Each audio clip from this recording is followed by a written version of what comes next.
Bom dia, turmas do sexto ano, como vocês estão? Espero que todos estejam bem. Depois do feriado, segunda-feira, dia 2 de novembro, espero que todos estejam com bastante disposição hoje. Vamos lá para mais uma apresentação da aula de ciências, turma 601 e 602. 601, essa aula é para o dia 3 de novembro e 602, essa aula para o dia 4 de novembro. Professora Estela com vocês. Vamos falar hoje sobre água e saúde. Vamos falar sobre contaminação da água. A água pode estar contaminada por vírus, bactérias e outros agentes patogênicos. Quando falamos patogênicos, são agentes são micro-organismos que podem causar doenças, como cistos de protozoários e ovos de vermes parasitas. Para evitar doenças transmitidas pela água, devemos tomar alguns cuidados. Eu estou sinalizando aqui somente alguns cuidados, tá? Mas existem vários outros cuidados que precisam ser tomados. Proteger açudes e os poços utilizados para o abastecimento, tratar a água eliminando micróbios e impurezas nocivas à saúde humana, filtrar e ferver sempre a água, não lavar alimentos que serão consumidos crus com água não tratada, como verduras, frutas e hortaliças. Coloquei uma imagem aqui ao lado, de uma água potável, lavando alguns legumes e algumas verduras. Sempre nos atentarmos para que, se formos consumir um alimento cru, tem que ser lavado com água potável, sempre. Vamos conhecer algumas doenças transmitidas por água contaminada e como nos prevenir contra elas. Vamos lá. A primeira doença é a hepatite. É uma inflamação no fígado que pode ser provocado por vários tipos de vírus. Os sintomas são parecidos com os da gripe e há também icterícia, que é uma coloração amarela da pele causada pelo depósito de uma substância produzida no fígado.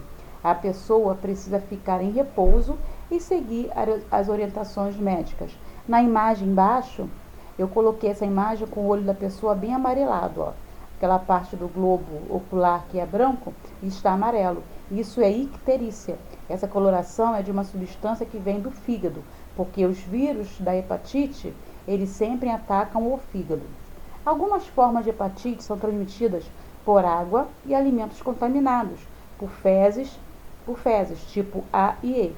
Outro tipo são transmitidas por transfusão de sangue, que é o B e o C, ou até mesmo por relações sexuais. Quem já teve hepatite não pode doar sangue, já que o vírus, às vezes, continua no organismo, mesmo que não haja sintomas da doença. Para algumas formas de hepatite A e B, há uma vacina que pode ser aplicada em crianças e em adultos. A outra doença se chama cólera. É uma doença infecciosa que ataca o intestino dos seres humanos pela bactéria Vibrio cholerae. Ao infectar o intestino humano, essa bactéria faz com que o organismo elimine uma grande quantidade de água e de sais minerais, acarretando uma séria desidratação. Coloquei aqui ao lado a imagem do Vibrio cholerae, da bactéria que causa a doença cólera. Ele tem esse nome Vibrião porque a bactéria parece uma vírgula, tem um formato bem parecido de vírgula. Alguns sintomas: náuseas e vômitos, cólicas abdominais, diarreia abundante, é muito intensa essa diarreia, como vômito também e a cãibra. Os casos de cólera podem ser fatais se o diagnóstico não for rápido e o doente não receber o tratamento correto. O tratamento deve ser feito com um acompanhamento médico, usando-se antibióticos para combater a infecção e medicamentos para combater a diarreia e prevenir a desidratação. A prevenção da cólera pode ser feita através de vacina e principalmente através de medidas de higiene e saneamento básico. Então, para se evitar, é a vacina e medidas de higiene. Mas quando a pessoa já está com cólera, tem que tomar a medicação, no caso, o antibiótico, já que é uma bactéria, e tomar também remédios para combater a diarreia e evitar a desidratação. A próxima doença é a leptospirose. Ela é transmitida pela água e alimentos contaminados pela urina de animais, principalmente o rato, com a leptospira. Leptospira é o nome da bactéria. É uma doença muito comum de enchentes, pois as pessoas andam sem proteção em águas contaminadas.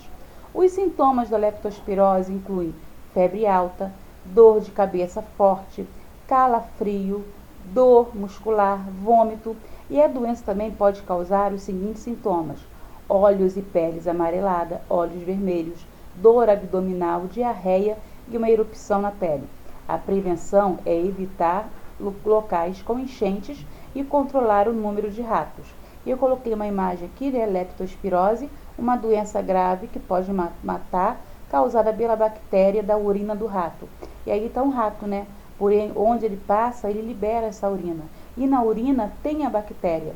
Quando a região enche a um alagamento, a urina entra em contato com essa água, e se nós entrarmos em contato com essa água contaminada, podemos nos contaminar pela leptospirose. Shigelose, ou disenteria bacilar, é transmitida por água e alimentos contaminados com bactéria Shigella. Ela agride o intestino e causa diarreia com sangue e pus. A prevenção é promover o saneamento básico, tratar ou ferver a água que será utilizada para beber e lavar as mãos antes das refeições. Coloquei uma imagem aqui, água e alimentos contaminados. Se eu não cuidar, não tiver um saneamento básico, se não cuidar de tratar e ferver a água ali, esse alimento pode estar contaminado pela Shigella. Vamos à próxima, amebíase ou disenteria amebiana. A amebíase ou disenteria amebiana é uma infecção causada pelo protozoário Entamoeba histolytica, que se instala no intestino e que impede a absorção de nutrientes importantes. A sua transmissão é feita através do consumo de alimentos e sim também é uma doença causada por água contaminada. Desculpe que eu não botei um espaço aí, tá? Por fezes contendo cistos amebianos maduros. E saiba mais sobre esta doença em que é a amebíase. Principais sintomas: dor abdominal, diarreia, febre e calafrios. Em alguns casos, as fezes podem conter sangue, muco ou pus. De um modo geral, em casos mais graves, a doença pode desenvolver a forma invasiva, em que são infectados outros órgãos, como fígado, trato respiratório, que é o aparelho respiratório, e até mesmo o cérebro. A prevenção é lavar bem as verduras, frutas e as mãos antes das refeições, além de tratar e ferver a água e promover o saneamento básico. Então, a amebíase é uma bactéria muito comum, então nós tivemos que evitá-la como? Lavando bem as verduras, as frutas e as mãos sempre antes da refeição. A próxima é a giardíase. É uma infecção do aparelho digestivo causado pelo parasita Giardia intestinalis, ou Giardia lamblia também. A sua transmissão é feita através do consumo de alimentos ou ingestão de água contaminadas por fezes contendo cistos do parasita, sendo uma doença infecciosa que pode ser transmitida entre as pessoas. Os principais sintomas: dor abdominal, diarreia, febre, náuseas, fraqueza ou perda de peso. Tratamento é feito com medicamentos que combatem o parasita, que tem que ser indicado pelo médico, tá? Então, a prevenção sempre é a mesma, tá? Higiene, lavar as mãos sempre antes das refeições, lavar bem os legumes antes de consumi-los.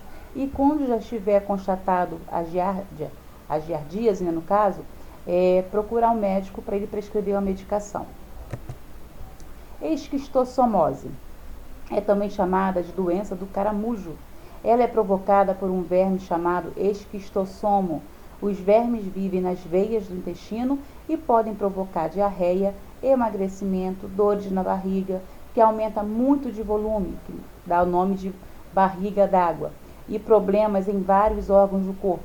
Então, o nome popular da esquistossomose é barriga d'água, porque esse verme ele se aloja no abdômen, geralmente no fígado, e acumula muita água na parede abdominal.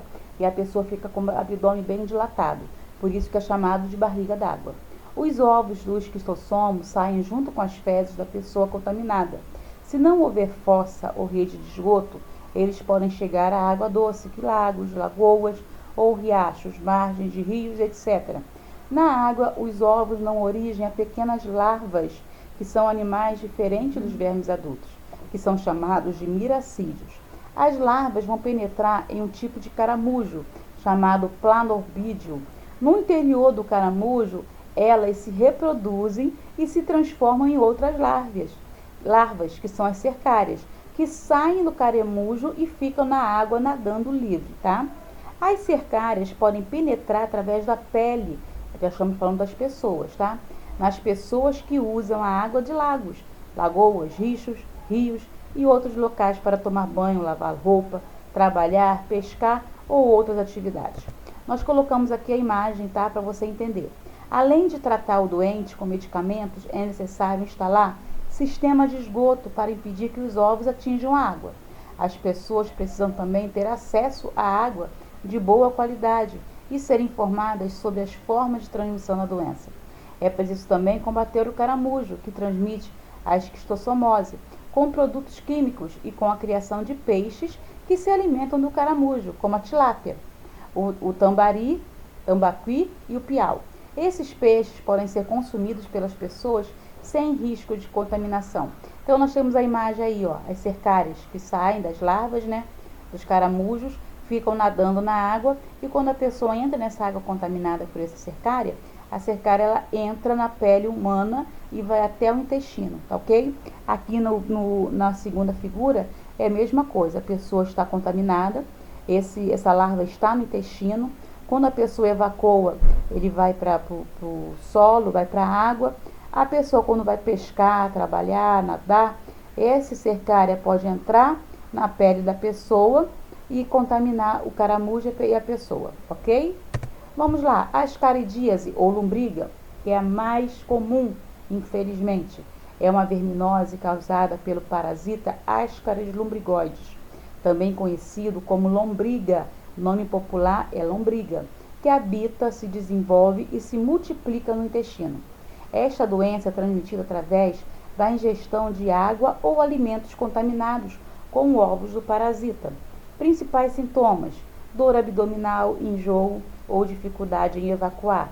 O tratamento é feito com o uso de remédio antiparasitário, que tem que ser indicado pelo médico. Eu coloquei uma imagem aqui do parasita, de uma Ascaris lumbrigoides, que é uma lombriga, na mão de uma pessoa, para você comparar que essa imagem realmente é um verme, tá? É uma lombriga. Para você ter uma noção do tamanho da lombriga, que ela fica no intestino. E não é uma só. Ela vai ter um macho e uma fêmea dentro do intestino, que elas vão se multiplicar e produzir novos e novos lombrigas. E pode se multiplicar com uma quantidade muito grande dentro do intestino. É uma doença que tem que ser diagnosticada e precisa ser tratada com rapidez. Vamos falar agora sobre poluição da água. A poluição da água tem modificado a qualidade desse recurso natural. A água, que é considerada solvente universal, é de extrema importância para a vida de todas as espécies, sendo responsável pelo transporte de nutrientes, considerada regulador de temperatura corporal, entre outros fatores. Porém, apesar de todos os aspectos benéficos proporcionados pela água, o homem tem modificado drasticamente a qualidade desse recurso natural. O lançamento de afluentes industriais, agrícolas, pesticidas e fertilizantes químicos, de lixo e de esgoto doméstico são os principais responsáveis pela poluição das águas. Então, mesmo sabendo da importância que a água tem, né, para o ser vivo, mesmo assim o próprio homem tem poluído, tem estragado terrivelmente as nossas águas. Vamos ver algumas consequências dessa contaminação, dessa poluição. Eutrofixação é um processo natural decorrente da acumulação excessiva de matéria orgânica. Ela pode ser natural ou pode ser provocada também, tá? Quando é naturalmente, beleza, o próprio ambiente ele se recupera. Mas quando é jogado esgoto em excesso nos rios, nos lagos, né, nas lagoas, em represas, essa eutrofização também ocorre pelo desenvolvimento de algas. De modo resumido, consiste num acúmulo de matéria orgânica nos ambientes aquáticos, especialmente onde a água é pouco movimentada, como em rios, lagos e represas. Tal situação resulta em um mau odor e aspecto turvo à água. Como que ela ocorre? A matéria orgânica é decomposta naturalmente. O seu excesso, todavia, altera o excesso que nós falamos, de jogar o esgoto, tá? Altera esse processo, fazendo com que as algas se desenvolvam e aumentem a quantidade dos seres decompositores, como as bactérias aeróbicas. Esse processo ocorre em decorrência dos dejetos humanos e de animais e dos fertilizantes dos solos, que chegam às águas, aumentando a quantidade de nutrientes e fazendo proliferar as águas, que quando morrem tornam água turva. Temos agora a maré vermelha, ou a floração das águas nocivas. É um fenômeno natural que ocorre nas marés e ambientes de água doce, devido ao aumento da quantidade de microalgas. A aglomeração das algas é percebida na superfície da água pela formação de uma grande mancha de coloração avermelhada, amarelada, alaranjada ou acastanhada. As consequências negativas da maré vermelha afetam o ambiente marinho e o homem. Nos mares, muitos peixes e outros organismos aquáticos se alimentam do fitoplâncton, que é essa alga, porém morrem contaminados. Isso afeta a cadeia alimentar e vai provocar um desequilíbrio no ecossistema. Da mesma forma que essa maré vermelha ela vem, ela também paralisa, tá? Ela normaliza também e volta ao oceano a ficar normal. Vamos lá, queridos, atividades, rever e aplicar das páginas 240 e 241. Façam, e qualquer dúvida estarei no Classroom, no nosso horário de aula, para qualquer dúvida que vocês tenham. Ok, queridos? Tchau, até a próxima. Fiquem com Deus.